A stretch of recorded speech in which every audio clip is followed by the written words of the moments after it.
Hello students, welcome to my commerce classes. I hope so बेटा आपको lecture number 1 introduction to corporate finance बहुत अच्छे से समझ में आया होगा। Corporate finance and importance of corporate finance ये हमने बहुत कंसेप्चुअल बेस सीखा है। इसी कंसेप्चुअल क्लियरिटी के साथ आज हम लोग पढ़ेंगे बेटा what is fix capital and what are the factors that affects fix capital. पहले तो फिक्स कैपिटल होता क्या है और वो कौन कौन से फैक्टर्स है जो हमारी फिक्स कैपिटल रिक्वायरमेंट डिसाइड करते हैं। Let's see. Okay, meaning of fix capital. Fix capital refers to that capital which is used for purchasing of fixed assets such as land and building, plant and machinery, furniture, etc. and are used for a long period of time in the business. So what is fixed capital? It is that capital which is used for purchasing fixed assets such as land and building, plant and machinery, furniture, etc. And these assets are used for long period of time in the business. ये करते क्या है assets? Fix assets बिगर आप manufacturing नहीं कर सकते हो। You will required a premises, land लगेगा, बिल्डिंग लगेगा, यू विल रिक्वायर्ड मशीनरीज। ये सब परचेस करने के लिए जो कैपिटल लगता है दैट इज फिक्स कैपिटल। तो एक फ्लो हम अगर देखेंगे सो बेटा fix capital is that capital which is used for purchasing fix assets and this assets are used for long period of time in the business. ये होती है fix capital. Now हम लोग जो कैपिटल से एसेट्स खरीदते हैं फिक्स एसेट्स, वो बेसिकली होती क्या है? हमने डेफिनेशंस तो देख ली बेटा। लैंड, विदाउट दिस आपका फैक्ट्री सेटअप नहीं हो सकता। You will need a land. Then बेटा you will need a building. एक बिल्डिंग प्रीमाइसेस लगेगा जहां पे आप प्रोडक्शन करोगे। In that process you will need machinery, furniture, equipments. I can say plant and equipments, पूरा ही एक सेटअप। सो ये होती है हमारी फिक्स एसेट्स। इस फिक्स एसेट्स को या इन फिक्स एसेट्स को परचेस करने के लिए जो कैपिटल लगता है वो होता है फिक्स्ड कैपिटल। और ये assets very long period of time हमारे बिजनेस में स्टे करते हैं एंड प्रोडक्शन के लिए हेल्प करते हैं। नेक्स्ट, अब बेटा हम लोग पढ़ने वाले हैं व्हाट आर द फैक्टर्स। वो कौन कौन से फैक्टर्स हैं जो आपकी फिक्स कैपिटल को अफेक्ट करते हैं। First, nature of business. बेटा जब मैं बात करता हूं नेचर ऑफ बिजनेस की, नेचर ऑफ बिजनेस दो तरह के होते हैं। फर्स्ट, मैन्युफैक्चरर जो प्रोडक्शन करता है, produce the goods, and second होता है ट्रेडर जो सेल करता है गुड्स को मैन्युफैक्चरर ने जो प्रोड्यूस्ड किए हैं। सो एक मैन्युफैक्चरर को कई सारी फिक्स एसेट्स परचेज करनी पड़ती है फॉर प्रोडक्शन पर्पस। वही एक ट्रेडर को बहुत ज्यादा फिक्स एसेट्स नहीं लगती है because he just sell the goods which is produced by the manufacturer.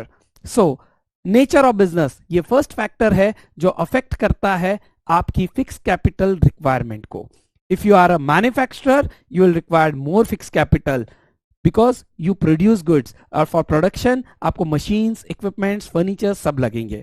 If you are a trader you will require less fixed capital requirement as compared to manufacturer. Now look at the second factor that affect your fixed capital requirement, size of the business. बेटा तीन वे में हम divide कर देते हैं size.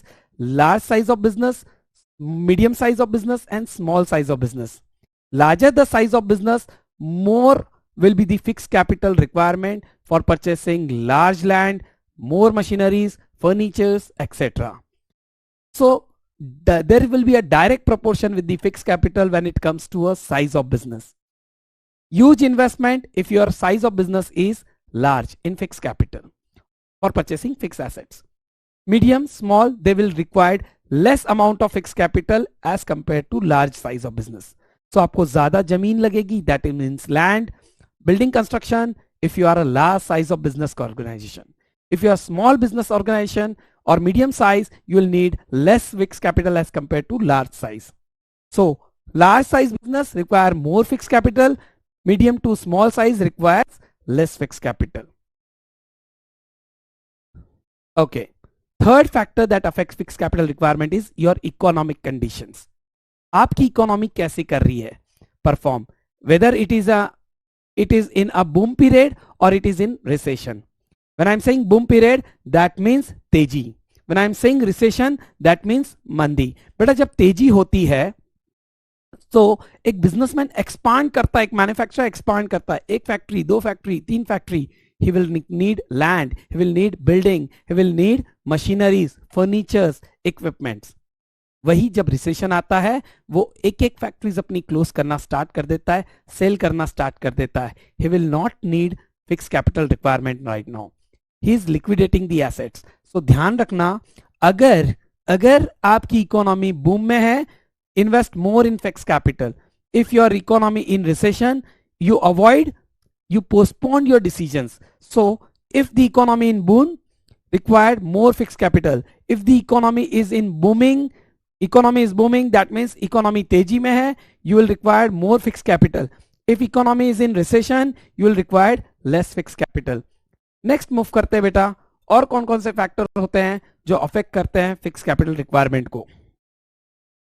Choice of technique. बेटा आपके सामने दो चॉइस ऑफ टेक्निक होती है, इधर you can be labour intensive और you can be capital intensive. When I am saying labour intensive, मुझे वर्क के लिए ज्यादा लेबर लगते हैं. When I am saying capital intensive, मुझे वर्क के लिए ज्यादा मशीन्स लगती है. जब मैं लेबर इंटेंसिव रहूंगा, प्लीज चेक कि हमें लेबर ज्यादा लगेंगे काम के लिए, will require less fixed capital requirement. यहां पे हमारी फिक्स कैपिटल रिक्वायरमेंट यानी मशीन्स वगैरह नहीं, हम लेबर से ज्यादा काम करवा रहे हैं. बट अगर मैं मशीन ऑटोमेशन पे ज्यादा हूं तो मुझे मशीनरीज में ज्यादा पैसा लगेगा. दैट मीन्स मेरी फिक्स कैपिटल रिक्वायरमेंट यहां ज्यादा रहेगी. सो सिंपल वे में हम इसको डिफाइन कर देंगे.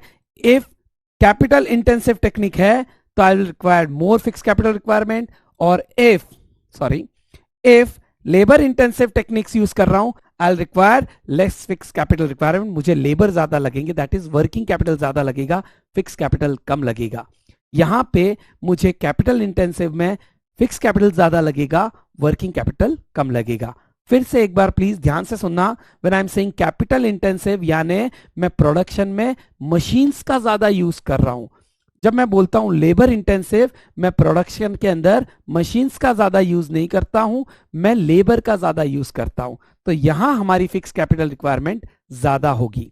नेक्स्ट, और कौन से फैक्टर है? Acquisition of old assets.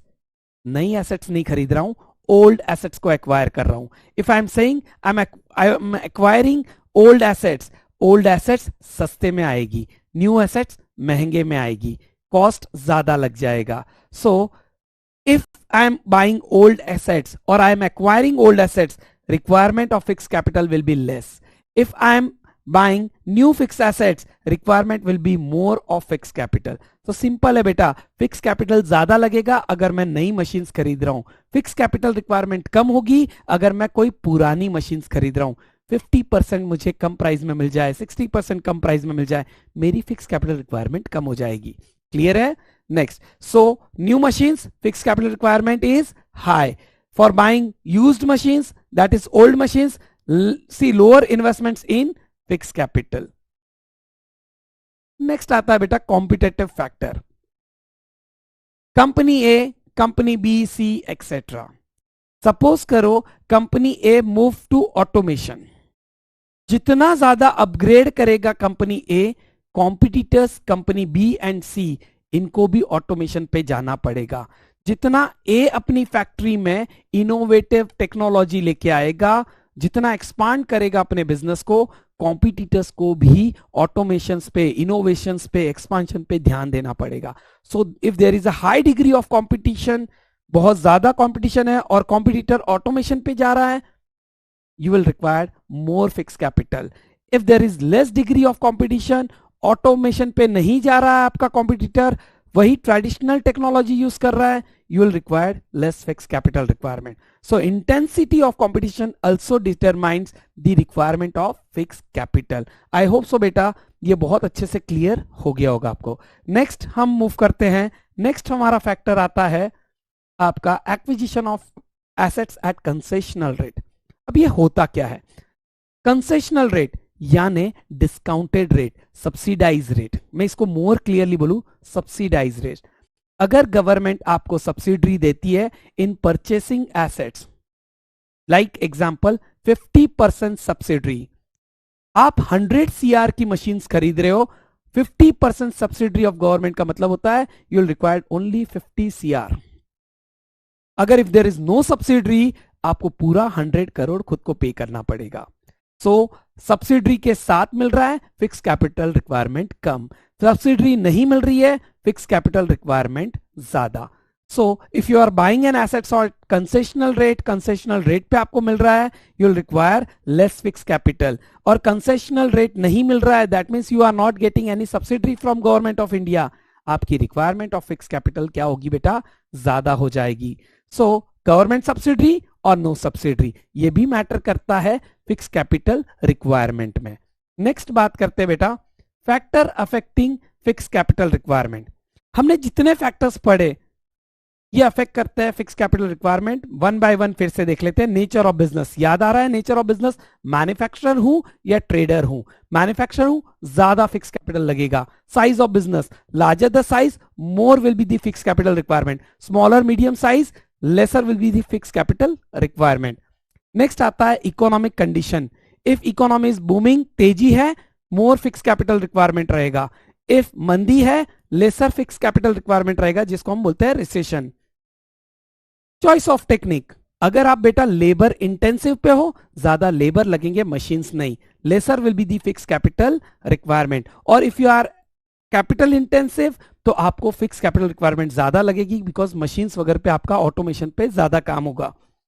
Acquisition of old assets, if you are buying old assets, fixed capital requirement will be less. If you are buying new assets, fixed capital requirement will be high. Next हम बात करते हैं acquisition of assets at concessional rate, subsidy मिल रही है, fix capital requirement कम, subsidy नहीं मिल रही है, फिक्स कैपिटल रिक्वायरमेंट ज्यादा। नेक्स्ट हम बात करते हैं competitive factor, high degree of competition, automation पे जा रहा है कॉम्पिटिटर, फिक्स कैपिटल रिक्वायरमेंट ज्यादा। ऑटोमेशन पे नहीं जा रहा है, ट्रेडिशनल वे पे ही वर्क कर रहा है, आपकी भी फिक्स कैपिटल रिक्वायरमेंट कम हो जाएगी। नेक्स्ट बात करते हैं स्कोप ऑफ बिजनेस। बेटा एक और फैक्टर आ जाता है scope of business. Scope of business का मतलब होता है आपका स्कोप ऑफ बिजनेस, आप मैन्युफैक्चरिंग कर रहे हो, आप आगे जाके असेंबलिंग वगैरह कई सारी चीजें और भी करना चाहते हो, कुछ इक्विपमेंट्स आप खुद बनाना चाहते हो, ये सारी चीजों में भी जितना ज्यादा स्कोप ऑफ बिजनेस रहेगा उतना फिक्स कैपिटल रिक्वायरमेंट ज्यादा हो जाता है। आप अगर एक पर्टिकुलर चीज ही बनाना पसंद करते हो, लाइक एक एग्जांपल के तौर पे ले लो कि हल्दीराम मिठाई पे फोकस कर रहा है, बॉक्स वगैरह नहीं बना रहा है, अगर वो पैकेजिंग बॉक्स खुद के बनाए, ये भी उसके स्कोप ऑफ बिजनेस में आता है, उसको फिर उसके लिए नई मशीन्स, नई प्लेस लेनी पड़ेगी। So higher will be the scope in the business, more will be the fix capital requirement, and lesser the scope, lesser will be the fix capital requirement. बेटा ये सारे पॉइंट्स याद रखने के लिए बेसिक सा कोड है NSE CACS। NSE ये बोलता है, N से नेचर ऑफ बिजनेस, S से साइज ऑफ बिजनेस, E से इकोनॉमिक कंडीशन, C से आप बोलोगे चॉइस ऑफ टेक्निक, A से acquisition of old assets, C से आप बोलोगे कॉम्पिटिटिव फैक्टर्स, और S से आ जाएगा आपका स्कोप ऑफ द बिजनेस। और लाइक एक और पॉइंट ले सकते हो, acquisition of assets at concessional rate.